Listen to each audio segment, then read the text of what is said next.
Class চলাকালে নারায়ণগঞ্জের একটি স্কুলের ভবন হঠাৎ ভেঙে পড়েছে।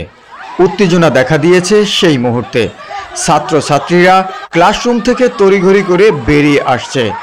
এমন অবস্থা দেখে এলাকাবাসীরা ভীষণ ক্ষুব্ধ হয়েছেন। তারা জানিয়েছেন, আওয়ামী লীগের আমলে তৈরি করা প্রতিটি ভবনই সবার জন্য অনিরাপদ। তাদের তৈরিকৃত ভবনগুলোতে বসবাসের একেবারে অযোগ্য, হোক সেটা কালকের তৈরি অথবা 5 বছর আগের তৈরি। আওয়ামী লীগের আমলে যে সমস্ত ভবনের নির্মাণ কাজ হয়েছে সেগুলো সবই হয়েছে দুর্নীতি করে, আর ওই দুর্নীতির বলি হচ্ছে এখন সাধারণ জনগণ।